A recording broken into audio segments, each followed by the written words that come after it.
Good morning. Hemshech Ayin Beis,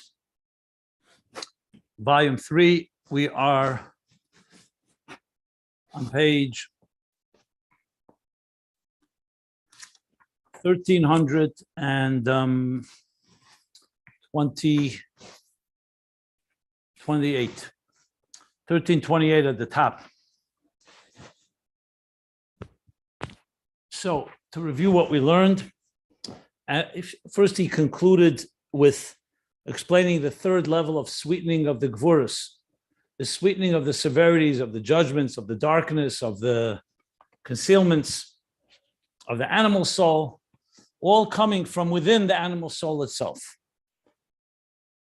And he described it to the point of a distress call, a deathly call, called naika.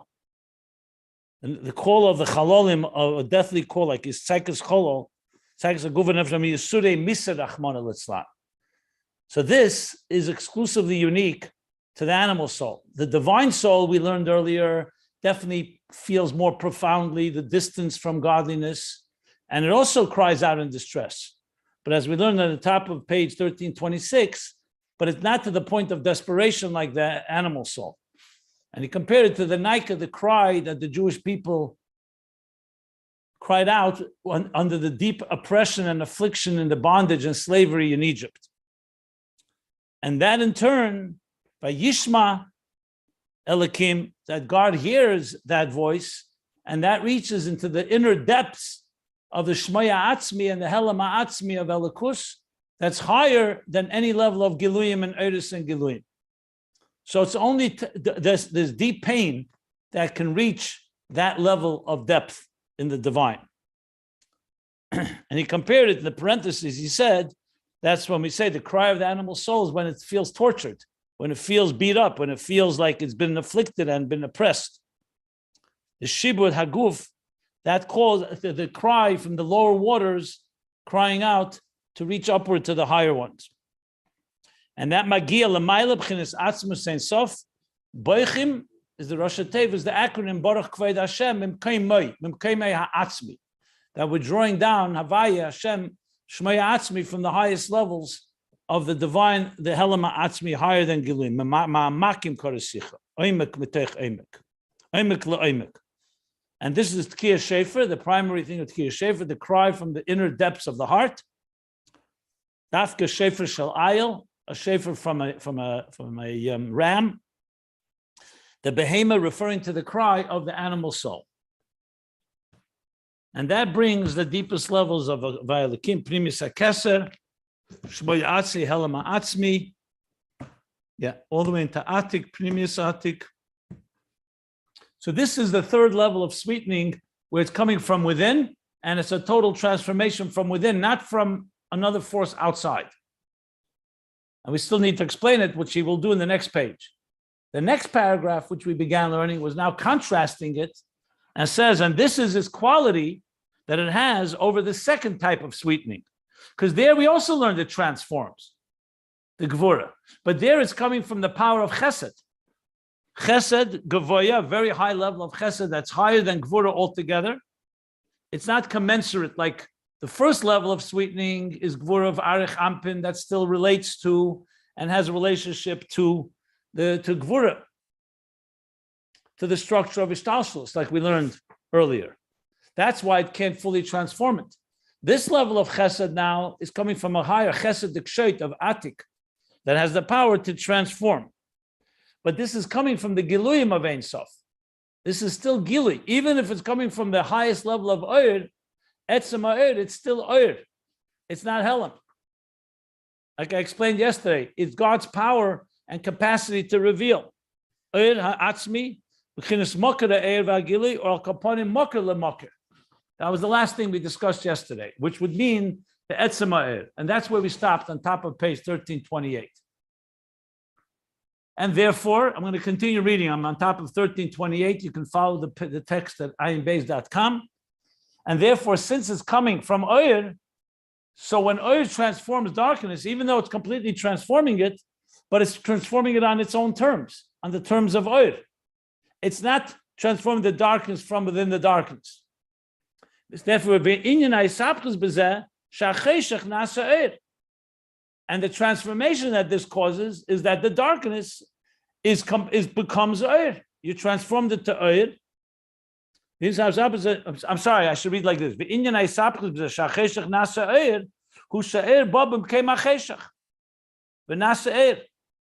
way the cheshach is becoming Oir is in a way that the Oir is becoming replacing the cheshach. Not that the darkness, from the perspective of darkness, has become Oir. The Oir has been replaced. The cheshach has been replaced by Oir. Since the Oir is so powerful, it replaced it and transformed it. But the transformation is coming from Oir and on the terms of Oir. So it's like the divine soul, the Tzaddik Gomur, the sheer passionate love that he has for God, Ava b'tainugim, is so powerful, like he says in chapter 9 in Tanya. This is quoted all earlier. That has such power that it replaces and completely eliminates and transforms the animal soul and the Yetzer Hara into Kedusha. But it's not that the animal soul itself has recognized it from within. It's been impacted from the Oir. So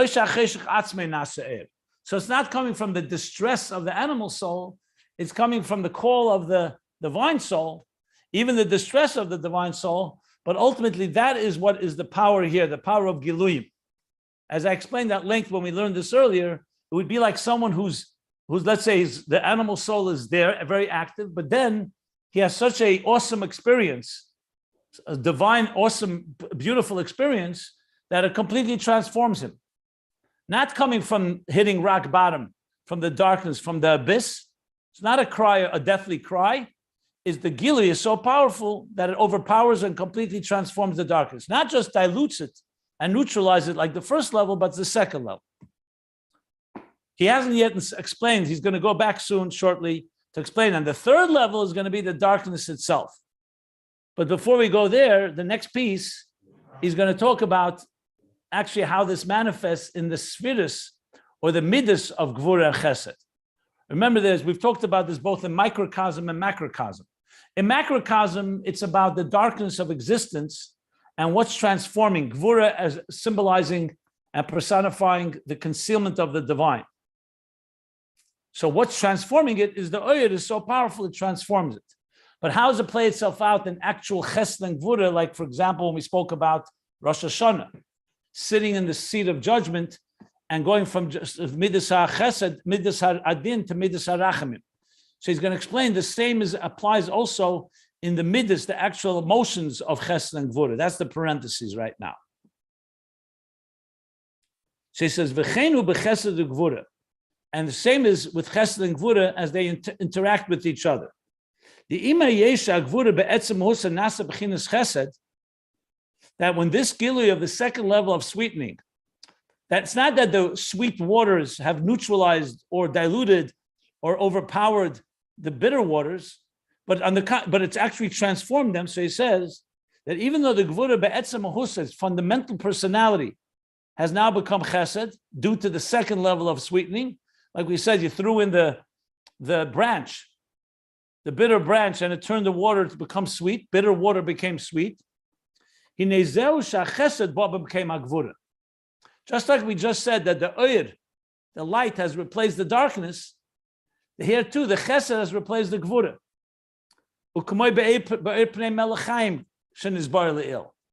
Like the example that we learned earlier, the face of the king is shining and glowing. It's not like he's engaging with the Gvura. Like in method number 1, the Chesed is engaging with the Gvura. There can even be an argument. And the Chesed prevails.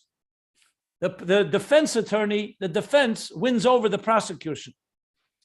Here, we're not talking about the Melech. When you see the king's face, the king is not, the appeal here is not that the king reviewed the whole case and said, no, you're wrong. He's not guilty. He's innocent. And therefore I pardon him. No, there's a whole new gili. The king has a higher level of compassion. His face is shining. Back on page 1321, he said that explicitly, which is what he's referring to. Back on 1321, what did he say? That when you see the king's face glowing, It's not like he reviews, sometimes a president or a leader will review the case and then offer a pardon. Here it's not coming because he reviewed it. He says, Einama ayin bedine klal, lafe chesadin lechesed. He doesn't delve into and explore and evaluate or review the judgment and comes to the conclusion that no, instead of guilt, the person should be acquitted or should be pardoned. It's just that this powerful phase, the glow of the kings, his compassion, his sheer love, and the glow coming from his face, like we learned the Metzach, and all of that, that causes that the prosecutor should become a defense. That alone is enough. The case was Oy. The second, there he also brought the parentheses, if you remember on 1321, or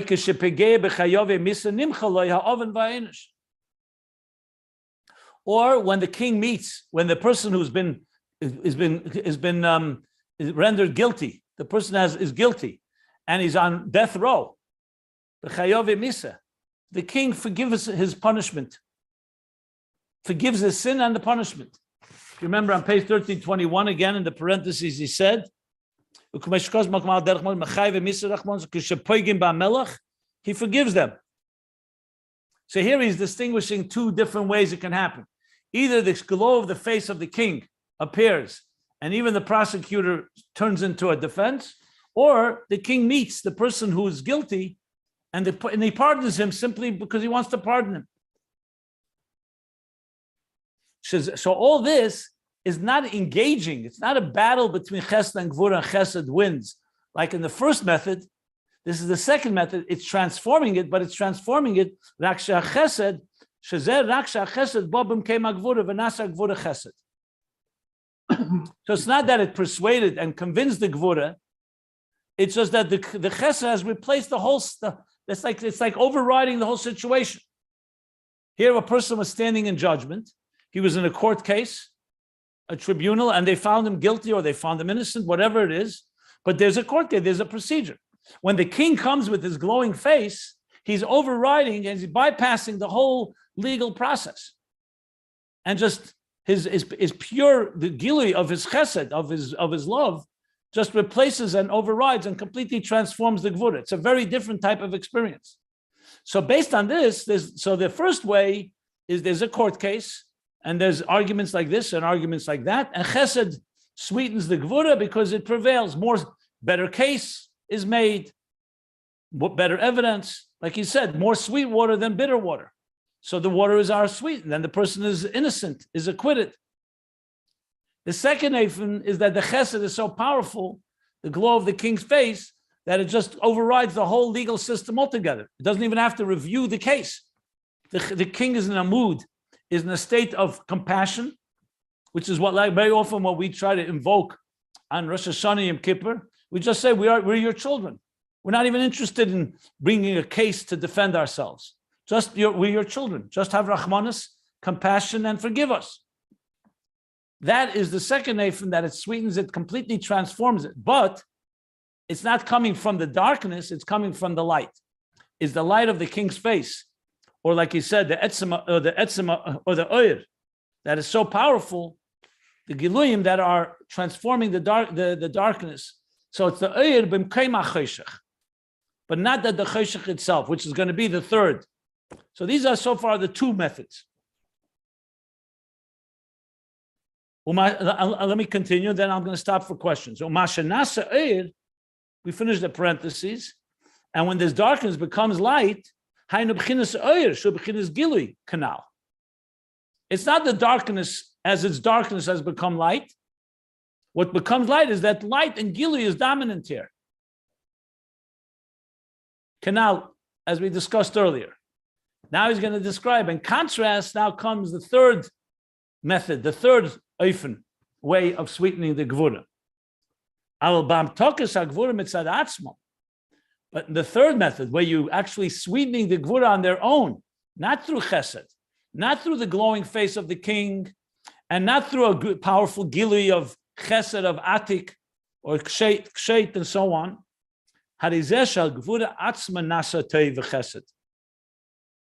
that the Gevura itself is becoming goodness and kindness. Lo mitzad Chesed, not due to the Chesed because someone is bestowing and transmitting kindness to it. Ela shagvura atzma nefcha lechesed.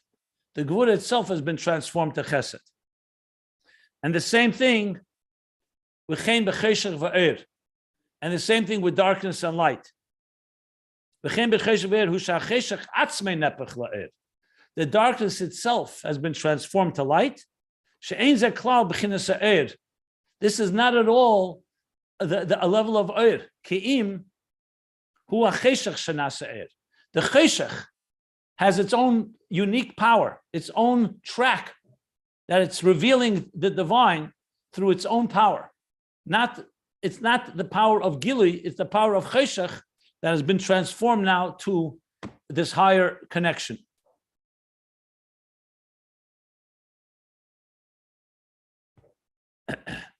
So let me read a few more lines and then I'll stop if anybody wants to ask anything. Like it says elsewhere,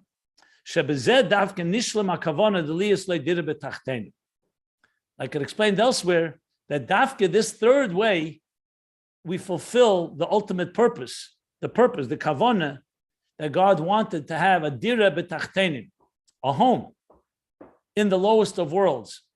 What's the lowest of worlds? As the Alter Rebbe explains in chapter 36 in Tanya, lowest in the context of darkness. There's no Gili Elikus. So where is that fulfilled most? In this third way. Because in this third method, the very objects, the very affairs, the very matters of this lowest of world, the dvarim tachtenim of this lowest world, they themselves become nasim shenasim kelim lelakus, containers to godliness. Behind shein atzmam nasim elikus. They themselves become elikus. It's not that the oyer of Atzilus or Bria or Yisira, where higher levels of oyer have overwhelmed or overridden the darkness. The kavanah of Dira B'Tachtenim is to go into a world that you don't see any oyer, and from the bottom up, to take the physical objects of this world and to take everything of this material existence and turn it into a home for God. So where is that most fulfilled? In the third manner, where it's coming from the bottom up.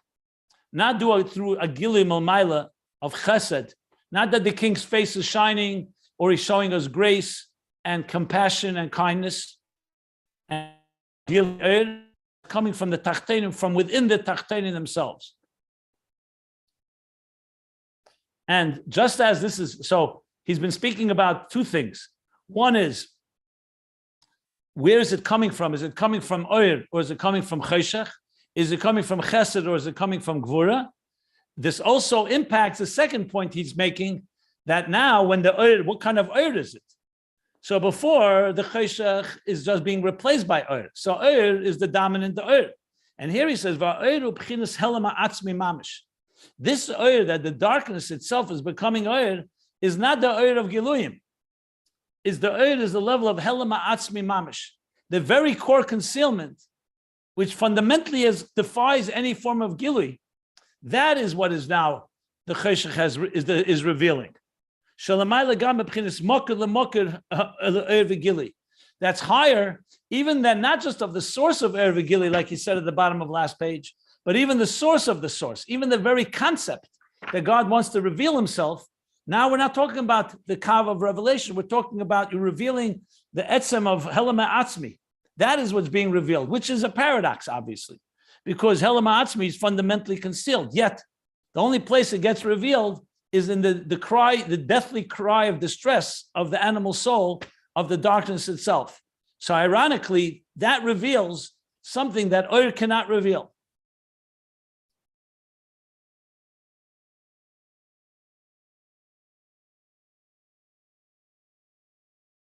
So three more lines. V'zeh inyan, and this is the inyan v'hi ha'onon v'acheshech v'yoyer. Like Kriyas Yamsuf, he says that there was the cloud and the darkness v'yoyer, and it radiated. So the way the Rebbe Rashab explained it back in volume 2, and actually he referred to this as well earlier. The Vahiyah Onan V'Acheshech, if I recall correctly, was on the left side of the page, in a parentheses. And he said he's going to explain it. On page 1323, he writes, now, what is Onan V'Acheshech V'Yoyer? That it radiates? That's this level, this third level. The Kasha Onan V'Acheshech Nasim Er Mitzad Atzma.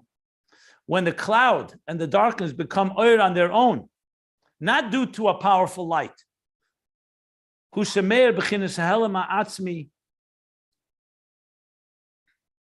That's when radiates the helam ha'atzmi, the core concealment of the divine. Okay,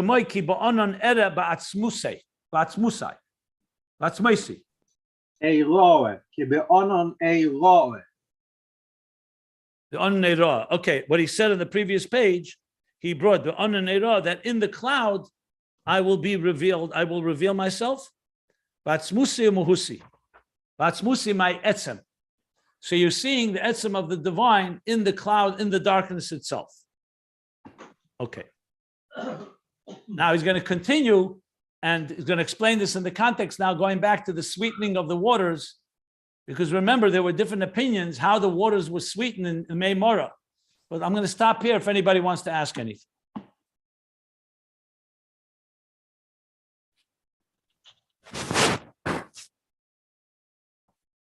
Any questions? No. Okay. Eloah means my essence will be revealed. That's what he said. If you look in the previous page, he said, Eira batzmusi umuhusi. Yeah, that I myself, correct. Which is higher than the moked of Eir.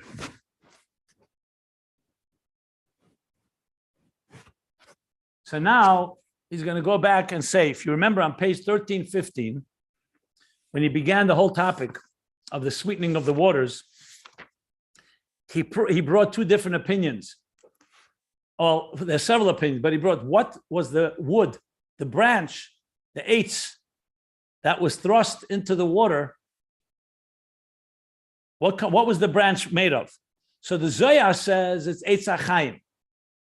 And that was the second, he explained that was the second form of sweetening. Eitz HaChaim is higher than the whole concept of Gvura and Misa and death. The tree of life, Torah, Machzira Lemutov.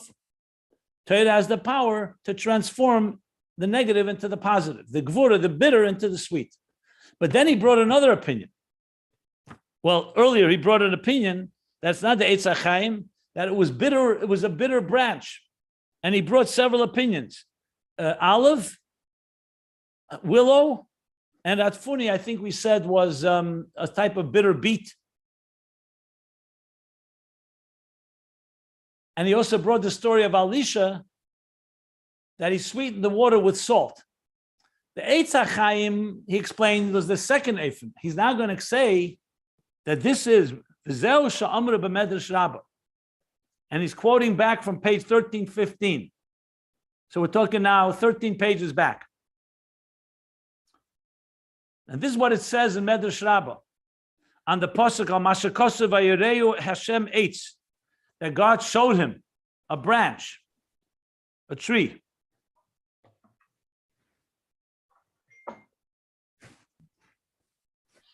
Let me just see, 1 second, let me just see back. I don't Shintez Vov. Yeah. But in Medrash Rabbah, B'shalach and Vayakel, he says, Ke'ela aruchalach umakeshech arpach. Yeah. So what did he bring there? If you look back there, he brought from the pasuk in Yirmiyahu, I brought you a branch. He says, Ke'ela aruchalach, I brought you a healing. Umakeshayich arpa'echa. And I healed you from your afflictions. So what did he say? That the very affliction, the very thing I struck you with, the makkah, that itself is what caused you to be healed. So it's not an outside force, that itself. That's not like the explanation in the Zohar, that is the Eitz HaChaim. That's a force that's higher than Gvura.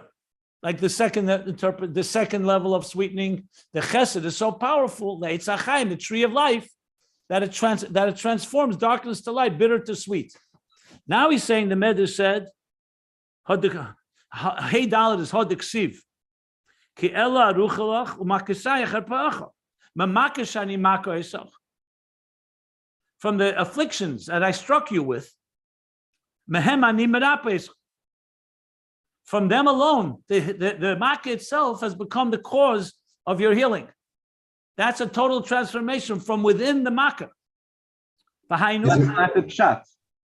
this a robos that we use on simplest Torah, that type of diminishing? A rov is an arov. Rov is a willow.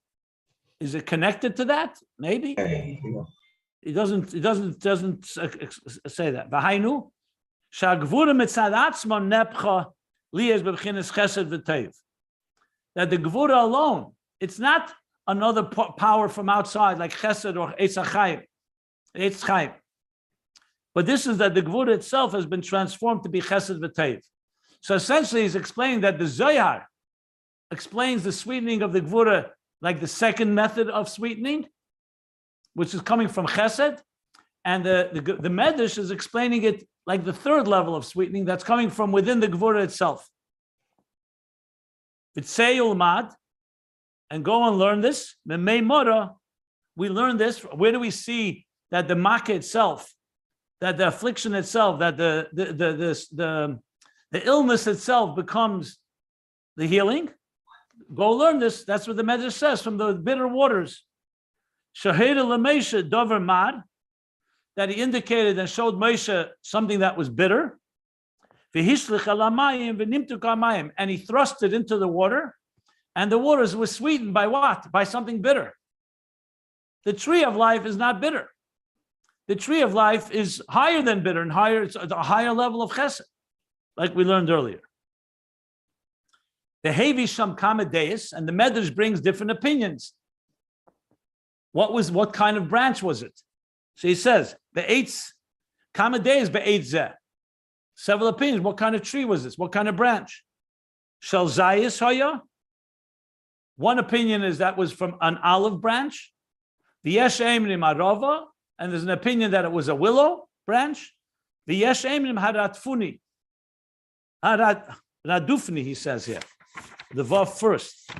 There he used, I'm just looking there, he used the expression, there was Radfuni, now it's Radufni. The vav goes before the after the da, there it says Haradfuni. Here's Haradufni. Okay. Haradufni. It's one vav. Here it says Haradufni, but on page 1325, he put the vav after the thay. I have to look inside for this. Shekulim hem. And the Medrash says, regardless of which type of branch it was, but all of them, shekulim hem eitzim morim. They're all bitter branches. They're all bitter. Ubezed dafkenim tu kamayim. And it's the bitter itself that sweetened the water. So you see, it's coming from bitterness, not from chesed. So the first eifin of sweetening is altogether is bringing sweet water that dilutes and overpowers the bitter water. The second eifin is the Eitz HaChaim, is a higher force of chesed that completely transforms the bitter, but from the outside. And the third, this opinion is that the makkah itself, the gvura itself, the bitter itself is creating the sweetness. The illness is creating the healing, like he said before with the sam, that we take a toxin, like by the Chassidus, and you turn something toxic and it becomes a healer, a healing agent. So the makkah itself has become the refuah. Real homeopathy. One second. V'hainu. And this means shamtoki loy mebchinas chesed, that the sweetening is not coming from the level of chesed. That would be the opinion of the Zohar. Like it says in Zohar that it was the Eitz HaChaim that was chesed. Ke'im, rather, in this, according to the Medrash, shebchinas ha'gvura mitzad atzma, the gvura on its own nimtaka was sweetened v'nasa chesed, v'nasa lechesed, and was turned into chesed. Ukamoy ba'Elisha, like we hear the story with Elisha, Sheripa Samayim Ayidei Melech. He sweetened, he healed the waters through salt. Salt is not sweet. Shubchin is Gevura Kaneda. We know salt is, as it's known, is Gevura, is the level of Gevura. And he used Gevura to sweeten and heal. And he brings now also a story with Yeshaya. Another story. Ukama Yeshaya Sheripe Hashchin. Yeshaya healed the shchin, the boils. So somebody was struck with boils. Hizkiyahu HaMelech almost died. And Yeshaya said to put shchin to put dwellers te'eno, and that healed the shchin. Yeah. Sheripe Hashchin, I developed te'ena on the branches or the leaves of the te'ena is Fig. Is figs, fig leaves. Upirish Rashi, and Rashi explains, nes b'teich nes haya. This was a miracle within a miracle. Why? The first miracle was that he healed them. The second, that the healing came from the very boils themselves, from the very negative thing itself. The kol zeh hu hamtokas hagvura mitzad atzma. All these different instances are the sweetening of the gvura on its own. Shebezeh dafko hamshach is b'chinas ha'atzmos the ein sof. And dafka through this is the transmitting of atzmos ein sof. What he means here is the helam ha'atzmi, not the giluyim of ein sof, not the revelations, but the atzmos, the core of ein sof.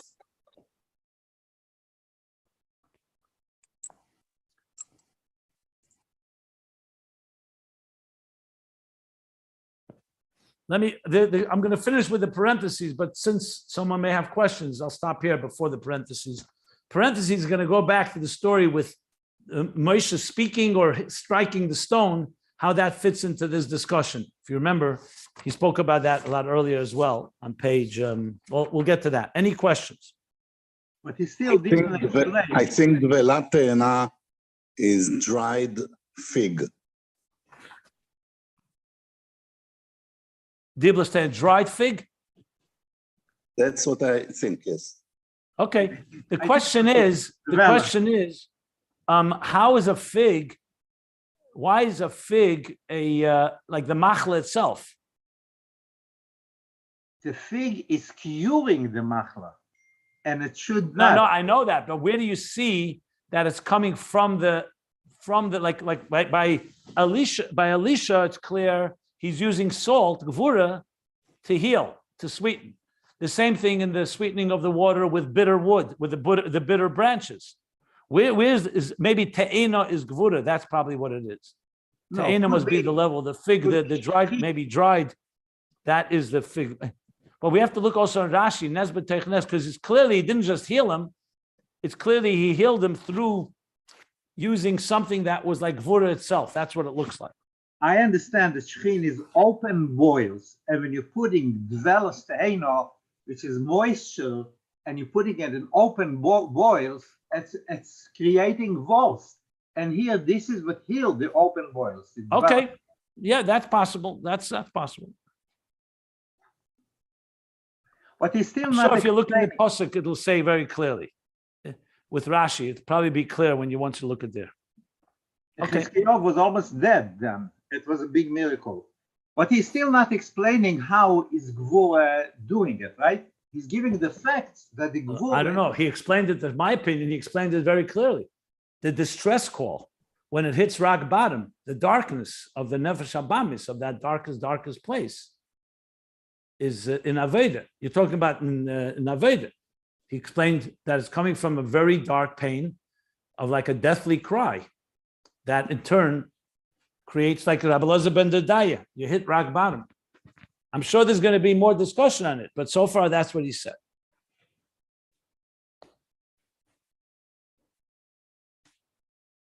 The ultimate tshuva, the tshuva that comes from the darkest of dark. Are there any questions before I go to the parentheses?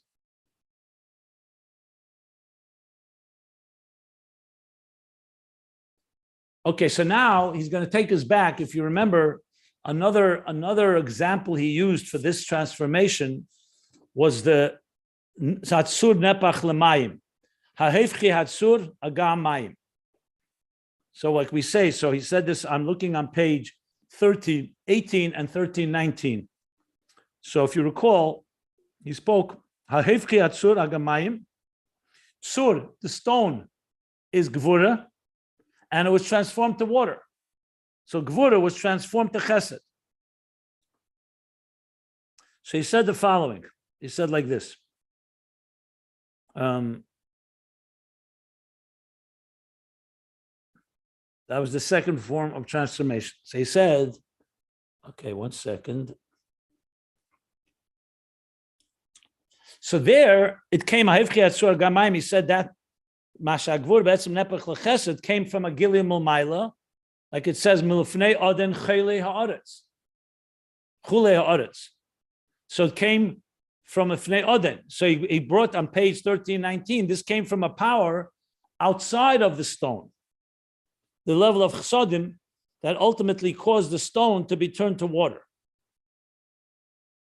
So if you recall, he said it was the level of chesodim elyenim of Chesed. So he says, when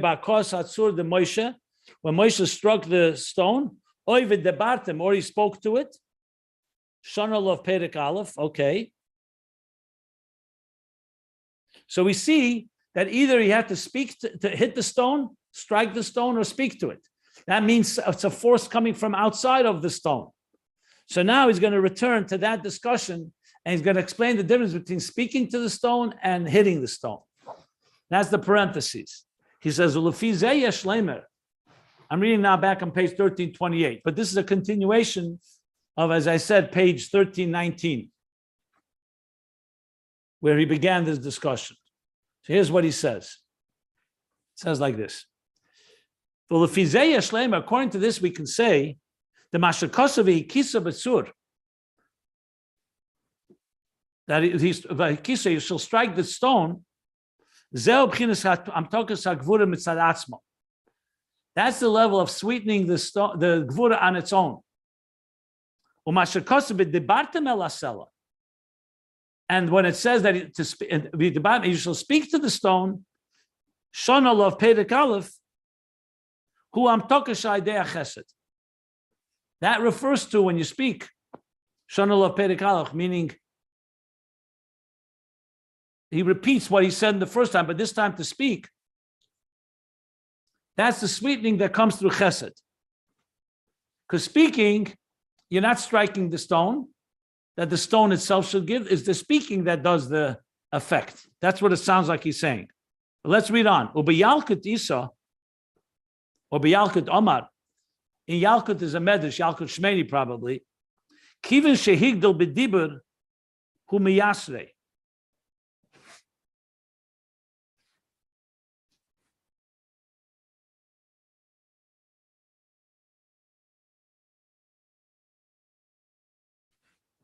How did Moshe poil that effect that the stone should give water?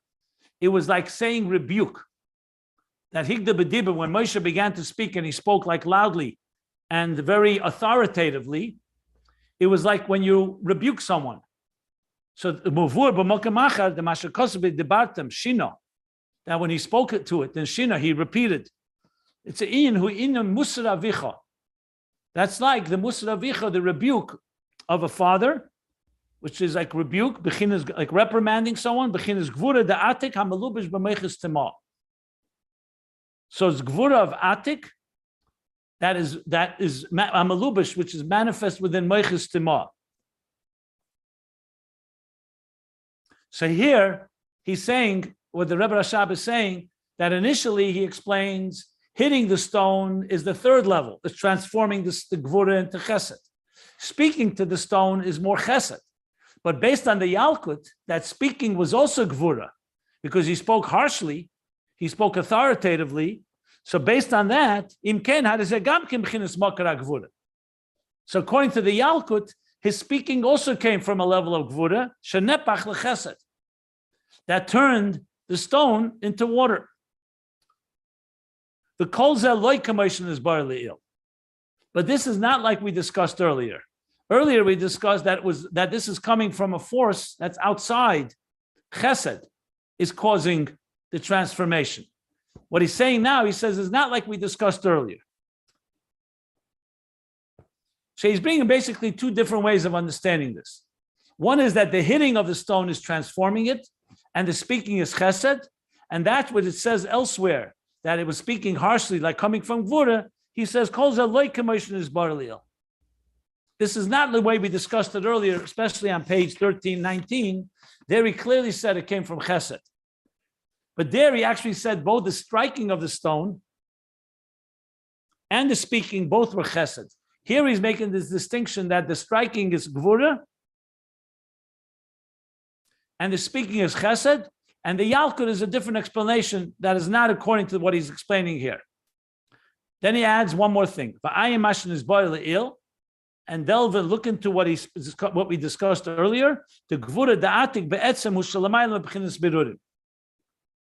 That gvura of atik, which says less is in general not the regular gvura that we know of. It's a gvura that is higher from birurim altogether. It's a different level of gvura. I think what he wants to say with that is that since we're saying that speaking to the stone is coming from gvura da'atik, that he's saying that it is not the same as when the gvura themselves come to be sweetened through their shadish. I'm not positive of this last line, but I think that's what he wants to say. That the gvura of atik is not the same as when the gvura comes from the bitterness itself. It's a different type of gvura altogether. But he says it very briefly, so I need to think about it some more before I explain it. But right now, what he just basically was bringing, it was this different levels that we're talking about. Because when you say, Eina gvuris nimtoken ela b'sharshan, b'sharshan is the helam ha'atzmi, that's not the gvuris of atik. Gvura of atik, it's called the chesed. Okay, but this doesn't change the fundamental understanding of what we learned. What we learned basically is the transformation of gvura from within itself. So he says that you could identify that with the hitting of the striking of the stone, and that's that. Okay. But there are different ways of explaining this striking of the stone and the speaking to the stone. That's what he really adds in this parentheses. And then we'll stop here at the end of this paragraph. Any questions?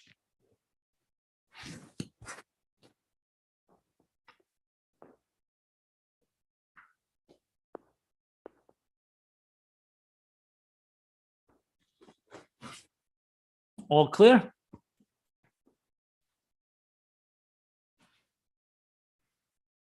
So we're going to stop here. The next paragraph, the Rebbe Rashab is going to ask the question that I already pointed out, that even when Gvura itself is being transformed, it's also coming through a Elyon. We learned Shefer Gadol, Yom Kippur.